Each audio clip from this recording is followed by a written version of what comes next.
বাবরে! হায় বিধাতা! আমাদের এ কোন পাপের শাস্তি দিচ্ছ গো? এত রোদের কারণে তো সব নদী নালা শুকিয়ে গেছে।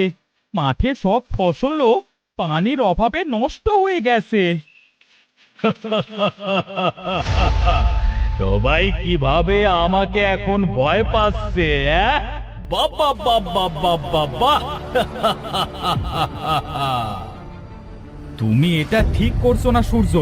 তোমার তাপে সকল নদী নালা শুকিয়ে গেছে, গাছগুলা পানির অভাবে মারা গেছে, সবার অনেক কষ্ট হচ্ছে। তুমি তোমার তাপ কমিয়ে দাও। আমি কেন তোর কথা শুনতে যাব শুনে? আমি এই আকাশের রাজা। আমি যা চাইবো তাই হবে।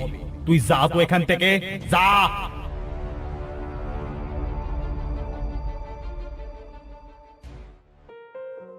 না দিদি, রোজ রোজ আর এইভাবে তো ওই গ্রামে পানি আনতে যাওয়া যায় না। এই রোদে কেমন কালো হয়ে গেছি গো।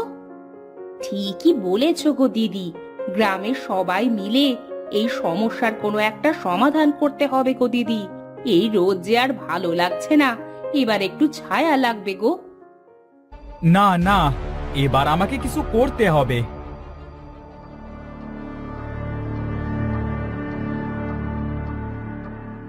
কি রে, তুই আবার কেন এসেছিস আমার কাছে শুনি? কি বলতে চাস? তুমি যদি আকাশের রাজা হও, তাহলে আমিও মেঘের রাজা। তুমি দেখো এবার আমি কি করতে পারি। তাই নাকি? হ্যাঁ, দেখি তো তুই কি করতে পারিস।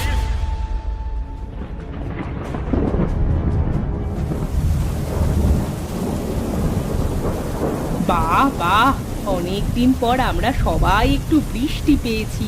আহ, কি শান্তি!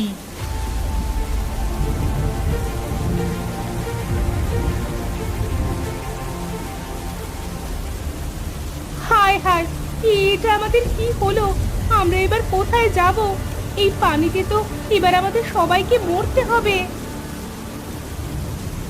না না, মেঘ, তুমি এবার তোমার বৃষ্টি দেওয়া বন্ধ করো, না হলে তো এরা সবাই পানিতে ডুবে মারা যাবে। হ্যাঁ, তুমি ঠিকই বলেছো।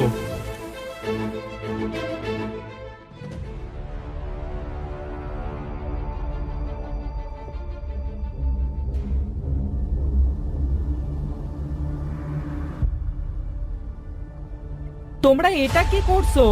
এভাবে সব গাছগুলা কেন কাটছো গো? কেন রে সোগরা? আমরা গাছ কাটলাম তাতে তোর কি রে?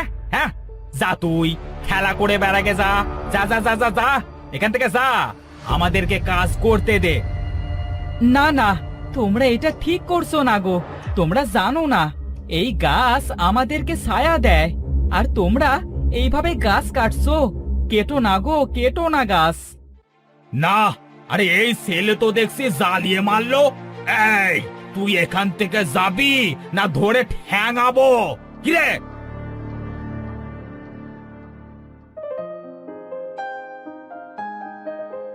কেউ আমার কথা শোনে না। আমি ছোট বলে সবাই আমাকে এড়িয়ে চলে।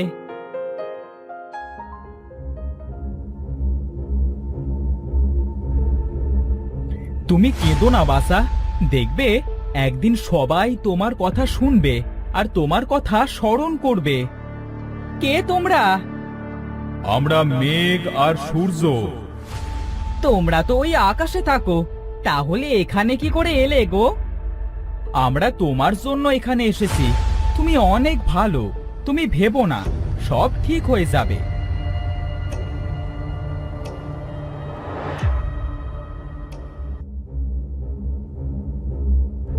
ওরে বাবা রে, মরে গেলাম রে।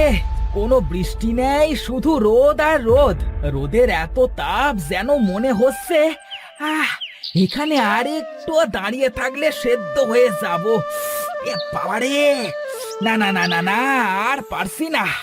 জ্বলে গেল, সব জ্বলে গেল। দাদা, এখন যদি একটা গাছ পেতাম, হ্যাঁ, তাহলে ওই গাছটার নিচে একটু বসতাম। আরে, এই রোদ আর আমাদের গায়ে লাগতো না। হ্যাঁ, কেন যে গাছগুলো কাটতে গেলাম। হ্যাঁ রে, তুই ঠিকই বলেছিস। হ্যাঁ, যাই, বাড়িতে যাই। এখানে আর থাকা যাবে না।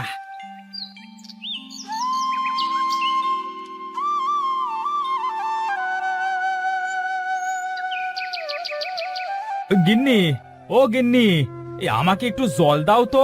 হ্যাঁ, গলা যে একদম শুকিয়ে গেছে গো। হ্যাঁ।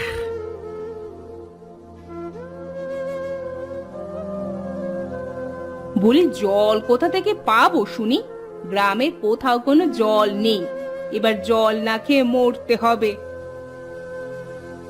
কি বলছো গো গিন্নি? আবে চলো তো গিন্নি, গ্রামের সবাইকে ডেকে নিয়ে বিধাতার কাছে প্রার্থনা করি। হ্যাঁ, চলো চলো।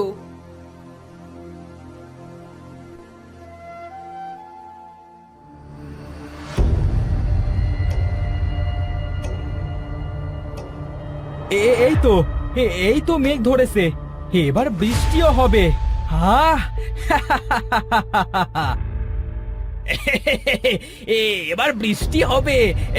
বৃষ্টি বৃষ্টি।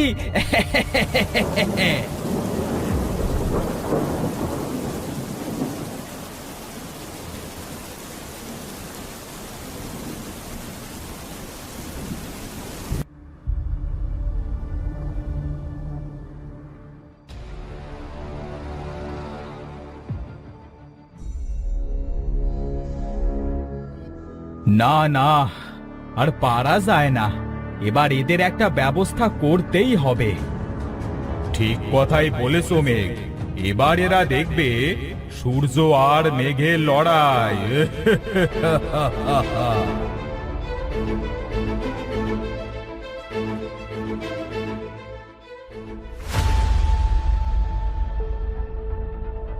আমি বলেছিলাম, তোমরা কেউ আমার কথা শোনোনি। এখন কি করবে তোমরা? তবে রে, দাঁড়া, তোকে আজ মেরেই ফেলবো। তোর জন্য আমাদের এই অবস্থা।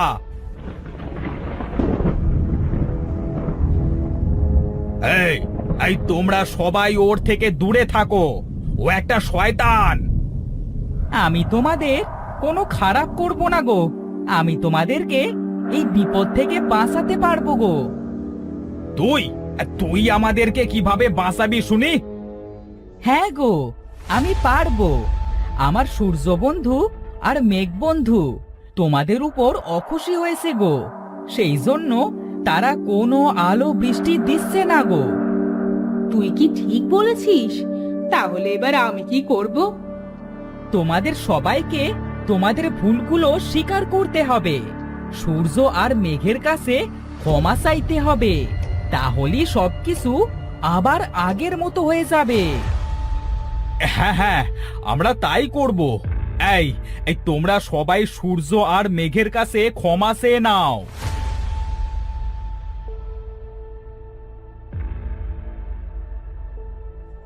মেঘ বন্ধু, তুমি আমাকে মাফ করে দাও, আমি তোমার উপর অনেক অন্যায় করেছি। তুমিও আমাকে মাফ করে দাও, আমিও তো তোমার সাথে খারাপ ব্যবহার করেছি। আজ থেকে আমাদের মধ্যে আর কোনো ঝামেলা হবে না।